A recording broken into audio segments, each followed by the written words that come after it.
আমি এতিম, আমার মা বাবাকে না আমি খালার কাছে বড় হয়েছি। যে আমার বিয়ে করতে চান যে নাম্বারে যোগাযোগ করবেন, আর ভাইয়ের মাধ্যমে আমাকে জানাবেন।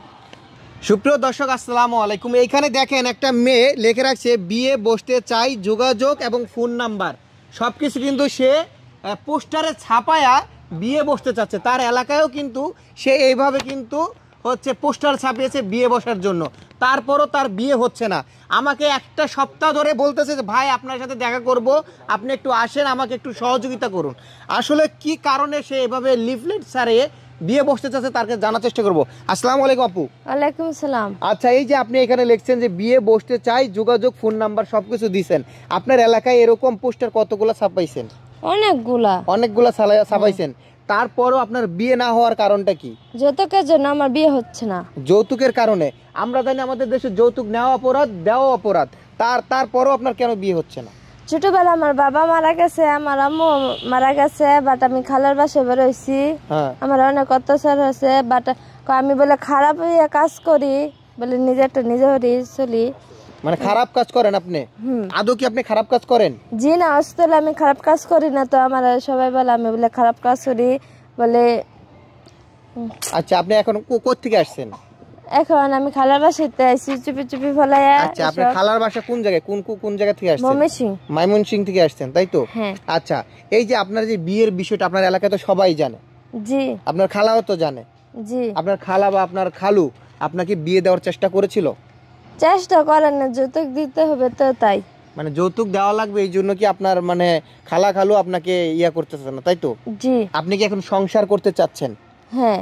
আচ্ছা, তো দেখা যাচ্ছে যে সংসার করার জন্য আপনি একজন জীবন সঙ্গিনী খুঁজছেন, তাই তো? জি। আচ্ছা, কিরকম ধরনের ছেলে চাচ্ছেন আপনার? যে যৌতুক ছাড়া বিয়ে করবে, আবার প্রবাসী হইতে হবে।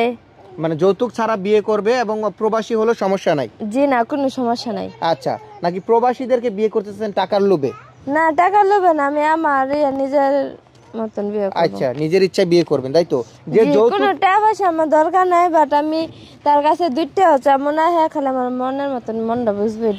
মনটা বুঝবো, এরকম সময় পাশে থাকবো, দুই সময় পাশে থাকবো, সারা জীবন পাশে থাকবে, তাই তো? এখন আপনার বয়স কত? বয়স 23 বছর। 23 বছর? আচ্ছা, 23 বছর হয়ে গেছে আপনার, তাই তো? এখনো বিয়ে হচ্ছে না? জি। আচ্ছা, কখনো প্রেম ভালোবাসা করেছেন? কেমন কর, আমি যে খালা মানে যে অত্যাচার হরে একটা ফোন স্ট্রিক চালাই না, আমি ফোনও চালাইতে দেয় না? জি না। আচ্ছা, তো এই যে আমাদেরকে যে ফোন দিছিলেন, এটা কার ফোন দিয়ে ফোন দিছিলেন? আমার খালুর ফোনটা দিছি। আপনার খালুর ফোন দিয়ে ফোন দিছিলেন? আচ্ছা, এখন হচ্ছে বিয়ে বসতে চাচ্ছেন, যে যৌতুক দিবে না এরকম একটা ছেলে চাচ্ছেন, তাই তো? জি। আচ্ছা, আচ্ছা আপু, এই যে আপনি এখানে আপনার ফোন নাম্বার দিয়ে রাখছেন, এই নাম্বারটা কি আপনার? হ্যাঁ, আমার খালুর নাম্বার। আপনার খালুর নাম্বার? জি। আচ্ছা, আপনার খালুকে ফোন দিলে কি আপনাকে পাওয়া যাবে? জি, পাওয়া যাবে। আচ্ছা, তো দর্শক আপনার নামটা কি জন্য বলছিলেন? মায়াবতী। মায়াবতী? মানে আপনি কি হিন্দু না মুসলিম? মুসলিম। মুসলিম, তাহলে মায়াবতী এটা হিন্দু নাম হয়ে গেল না? আচ্ছা, মায়াবতী। আচ্ছা, যাই হোক দর্শক, ওনার নাম হচ্ছে মায়াবতী। তো উনি হচ্ছে বিয়ে বসতে চাচ্ছে, ওনার নাম্বার এবং সব কিছু কিন্তু ডিটেলস কিন্তু এখানে দেওয়া আছে। তারপরেও যদি আপনাদের কোনোভাবে সহযোগিতা করতে পারি, আপনারা অবশ্যই আমাকে মেসেজ করবেন এবং হচ্ছে ওনার সাথে যোগাযোগ করে দেওয়ার জন্য যা যা করণীয় দরকার করব। কিন্তু তার আগে একটা কথা আছে, আপনারা শুধু আইসা বলেন যে ভাই বিয়ে করতে চাই বা ওরকম একটা মেয়ে চাই। এখন হচ্ছে আপনার বিষয় যদি ডিটেলস না বলেন, আপনি কি ভালো ছেলে না আপনি খারাপ ছেলে, আপনার কি বিবাহিত নাকি অবিবাহিত, আপনি কোন দেশে থাকেন, এই সব বিষয় কিন্তু আমরা জানি না। সো এই বিষয়গুলো কিন্তু আপনার বিষয় ডিটেলস তুলে ধরতে হবে এবং হচ্ছে ফোন নাম্বার দিতে হবে। এই বিষয়গুলো যদি আপনি আমাকে নিশ্চিত না করেন তাহলে কিন্তু আপনার সাথে আমরা যোগাযোগ করতে পারছি না, দুঃখিত। এবং হচ্ছে আপু, ওই যে মায়াবতী আপুর সাথে যদি মায়াবতী আপুকে যদি পছন্দ হয়ে থাকে তাহলে কিন্তু আপনারা তার সাথে যোগাযোগ করতে পারেন। তার মুখটা কিন্তু বাঁধা আছে, সে কিন্তু, আপনি কি নামাজ পড়েন?